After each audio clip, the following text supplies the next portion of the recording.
এখন দেশের এই পরিস্থিতিতে কিসের নির্বাচন, এজন্য আগে পরিবেশ পরিস্থিতি তৈরি করতে হবে বললেন জামাতে ইসলামের আমির ডাক্তার শফিকুর রহমান।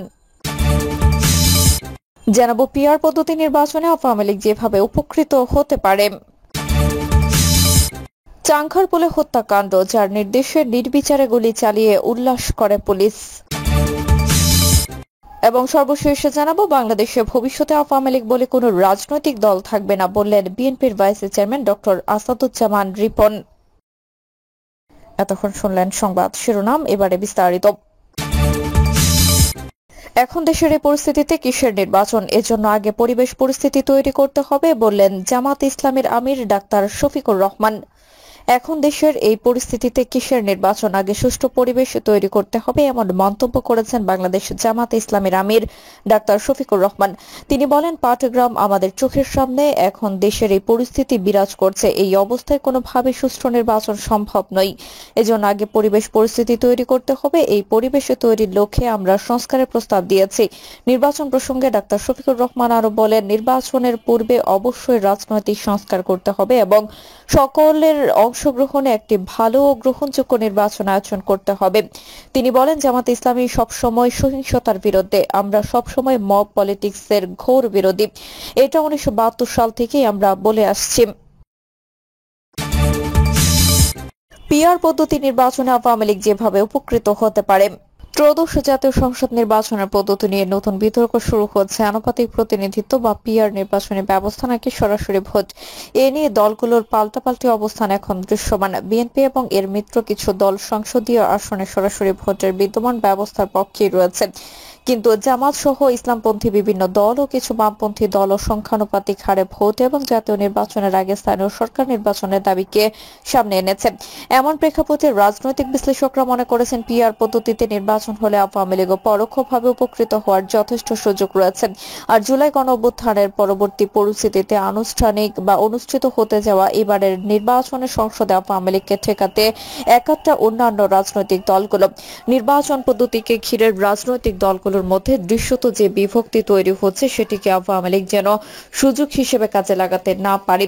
পিআর পদ্ধতিতে আওয়ামী লীগ দ্রুত ফিরবে। গণমাধ্যম কর্মী একরাম হোসেন মনে করেছেন, পিআর পদ্ধতিতে আওয়ামী লীগ দ্রুত ফিরবে। তিনি সামাজিক যোগাযোগ মাধ্যমে লিখেছেন, পিআর পদ্ধতি নির্বাচন ব্যবস্থায় আওয়ামী লীগের ফিরে আসা সবচেয়ে সহজ হবে এবং দ্রুত ঘটবে। ভোট বেশি পেয়ে বিএনপি হয়তো সরকার গঠন করবে, কিন্তু প্রধান বিরোধী দল হবে আওয়ামী লীগ সমর্থিত কোন দল। জামাত ও ইসলামপন্থীরা তৃতীয় নাম্বার দল হিসেবেই থাকবে। এই গণমাধ্যম কর্মীর মতে, নির্বাচনে আওয়ামী লীগ নির্বাচন করতে না পারলেও আওয়ামী লীগের পারপাস সার্ভ করবে এমন দল নির্বাচনে অংশগ্রহণ করবে, যেমন সিপিবি, কাদের সিদ্দিকী। এছাড়াও 14 দলীয় জোটের শরিকরা নির্বাচন করবে বলেই মনে হচ্ছে। এদিকে নির্বাচন থেকে দূরে রাখা যাবে না, এই দেশে এখনো লীগের 20 থেকে 30% ভোট আছে। ভোটের হার কম বেশি হতে পারে, কিন্তু দ্বিতীয় সর্বোচ্চ ভোট লীগেরই। এই বিপুল ভোট নিয়ে নির্বাচনের আগে সিপিবি টাইপের কোন দলকে আওয়ামী লীগ সমর্থন দিয়ে দেবে। লীগের সব ভোট চলে যাবে এক বক্সে। দেখা যাবে শখানেক সিট পেয়ে গেছে, এখন তারা তাদের ইচ্ছা মতো সংসদ সদস্য বানাবে। সাজা হয়নি এমন আওয়ামী লীগের নেতাও সংসদ সদস্য হয়ে যেতে পারে। কোনো আইন দিয়ে তো তাদের আটকানো যাবে না। অদৃশ্যভাবে আওয়ামী লীগের সেই দল চালাবে। পিআর পদ্ধতি আওয়ামী লীগকে ফিরিয়ে আনার চেষ্টা। বিশ্লেষকরা মনে করছেন, বিভিন্ন পক্ষ থেকে আওয়ামী লীগকে ফিরিয়ে আনার চেষ্টা চলছে। পিআর পদ্ধতি সেই চেষ্টার অংশ কিনা তা অস্বীকার করা যাচ্ছে না। গণমাধ্যম কর্মী একরাম হোসেন আরো লিখেছেন, চরমনাইপুর পিআর পদ্ধতি ছাড়া নির্বাচন হতে দেবে না বলে হুঁশিয়ারি দিয়েছেন, কিন্তু বিগত সরকারের সময় চরমনাইপুরকে আমরা আওয়ামী লীগের বি টিম হিসেবে কাজ করতে দেখেছি। নানাভাবে ঘুরিয়ে ফিরিয়ে শেষ পর্যন্ত আওয়ামী লীগের পারপাস সার্ভ করতে দেখেছি। আরো কয়েকটি ছোট দল আছে যারা উপরে উপরে আওয়ামী লীগের বিরোধিতা করত, কিন্তু তাদের এই বিরোধিতার কারণে লাভবান হয়েছে লীগ।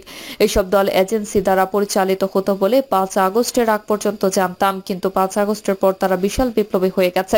পিআর পদ্ধতির এজেন্ডা দিয়ে সবাই একসাথে মাঠে নেমেছে নাকি সেই সন্দেহ খারিজ করা যাচ্ছে না। পিআর পদ্ধতি যারা যে কারণে চাইছে, জামাত ইসলামী আন্দোলন ও মামুনুল হকের নেতৃত্বাধীন খেলাফত মজলিস সহ কয়েকটি ইসলামপন্থী দল আনুপাতিক প্রতিনিধিত্ব বা পিআর নির্বাচনী ব্যবস্থার দাবি নিয়ে এক ধরনের জোটগতভাবে একটা অবস্থান তুলে ধরতে চাইছে। এর সঙ্গে নুরুল হক নূরের গণ অধিকার পরিষদ রয়েছে। জামাতে ইসলামের আমির ডাক্তার শফিকুর রহমান বলেন, এবারে জাতীয় নির্বাচনে এই পদ্ধতি চালুর দাবি করেছে তারা।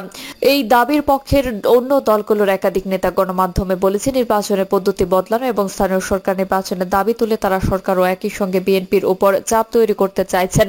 এছাড়া বিএনপির প্রতিনিধি বা প্রতিদ্বন্দ্বী হওয়ার চিন্তাও ওই দলের মধ্যে বা দলগুলোর মধ্যে কাজ করছে। সেজন্য ইসলামী দলগুলো নির্বাচনে জোট করার যে চেষ্টা ছিল এর অংশ হিসেবে এইসব দাবি সামনে আনা হচ্ছে।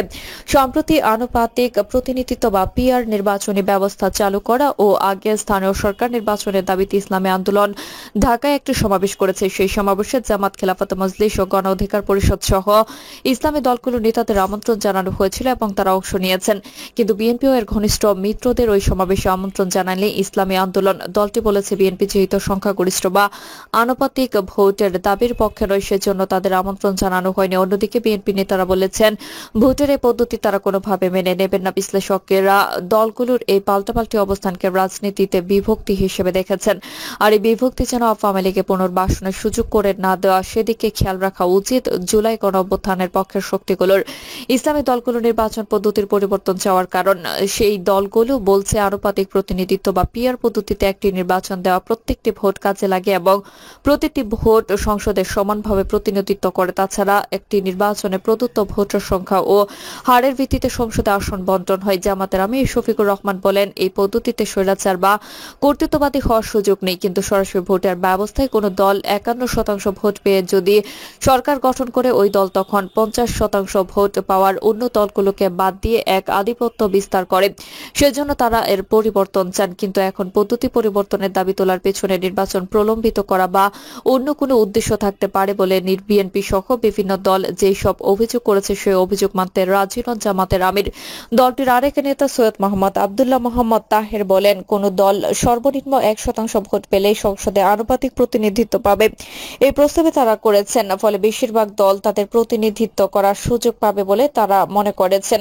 ফলে ছোট দলগুলোর এই পদ্ধতি আগ্রহ বেশি, কারণ এমন অনেক দলের আসন ভিত্তিক সরাসরি ভোটে জিতে আসা কঠিন। বামপন্থী বিভিন্ন দলও আনুপাতিক প্রতিনিধিত্বের পক্ষে। আনুপাতিক পদ্ধতির ভোটে ব্যালটে প্রার্থী থাকবেন না, দলীয় প্রতীকে ভোট হবে। একটি দল যত শতাংশ ভোট পাবে সেই অনুপাতে আসন বন্টন হবে। বিশ্বের 170টি দেশের মধ্যে 91টি দেশে আনুপাতিক নির্বাচন ব্যবস্থা প্রচলিত। এই অঞ্চলে নেপাল ও শ্রীলঙ্কা এই পদ্ধতি চালু রয়েছে। তবে বিএনপি এর মিত্র দলগুলো বলেছে, বাংলাদেশের বাস্তবতায় এই পদ্ধতি বাস্তবায়ন করা সম্ভব নয়। এই পদ্ধতি চালু করতে আরো অনেক সময় প্রয়োজন। চাঙ্কারপুলে হত্যাকাণ্ড, যার নির্দিষ্ট নির্বিচারে গুলি চালিয়ে উল্লাস করে পুলিশ। 5 আগস্ট চাঙ্খারপুলে ছাত্র জনতার অভ্যুত্থানে নির্বিচারে গুলি চালায় পুলিশ। ঘটনাস্থলে উপস্থিত রমনা জোনের সাবেক এডিসির নির্দেশে পুলিশের একের পর এক গুলি চালিয়ে আন্দোলনকারীদের হত্যা করে। গুলিতে শহীদ হন আন্দোলনকারীরা। হত্যার পর পুলিশ সদস্যরা উচ্চ স্বরে বলেন, গুলি লাগছে লাগছে, শেষ মরছে মরছে বলে এখন মৃত্যু নিশ্চিতের পর উল্লাস করেন। এদিন চাঙ্খারপুল এলাকায় শহীদ হন শাহরিয়ার খান আনাস, শেখ মাহদি হাসান জুনায়েদ, মোহাম্মদ ইয়াকুব, মোহাম্মদ রাকিব হাওলাদার, মোহাম্মদ ইসমামুল হক ও মানিক মিয়া। এই মামলায় আনুষ্ঠানিক অভিযোগপত্রে গুলি করে হত্যার ভয়াবহ সব তথ্য উঠে এসেছে। মামলায় কনস্টেবল অজয় ঘোষকে অন্যতম সাক্ষী করা হয়েছে। জানা গেছে, সেদিন ছাত্র জনতার মিছিল আটকাতে চাঙ্খারপুল এলাকায় পুলিশ ব্যারিকেড দেয়। তখন চাইনিজ রাইফেল হাতে অন্যদের সঙ্গে দায়িত্ব পালন করছিলেন কনস্টেবল অজয় ঘোষ। ঊর্ধ্বতনের নির্দেশ সত্ত্বেও তিনি অপ্রয়োজনে গুলি চালাতে অস্বীকার করেন। এতে ঘটনাস্থলে উপস্থিত পুলিশের রমনা অঞ্চলের সাবেক অতিরিক্ত উপকমিশনার শাহ আলম আক্তারুল ইসলাম কনস্টেবল অজয় ঘোষকে শারীরিকভাবে লাঞ্ছিত করেন ও হুমকি দেন। এরপর কনস্টেবল অজয় ঘোষ আন্দোলনকারীদের উপর গুলি না করলে তার কাছ থেকে চাইনিজ রাইফেলটি কেড়ে নেন আক্তারুল। তিনি সেই রাইফেল কনস্টেবল সুজন হোসেনের হাতে দিয়ে তাকে গুলির নির্দেশ দেন। তারপর কনস্টেবল সুজন হোসেন সেই রাইফেল দিয়ে কখনো শুয়ে, কখনো বসে, কখনো দাঁড়িয়ে একের পর এক গুলি করে আন্দোলনকারীদের হত্যা করে। একইভাবে আক্তারুল ইসলাম অন্যান্য পুলিশ সদস্যদেরকে হত্যাকাণ্ডে অংশগ্রহণের নির্দেশ দেন। বৃহস্পতিবার এই মামলার 4 আসামিকে অভিযোগ থেকে অব্যাহতি চেয়ে পৃথক আবেদনের উপর উভয় পক্ষের শুনানি হয়। শুনানি শেষে আনুষ্ঠানিক অভিযোগ গঠনের বিষয়ে আদেশের জন্য 14 জুলাই তারিখ ধার্য করেছেন আন্তর্জাতিক অপরাধ ট্রাইব্যুনাল 1।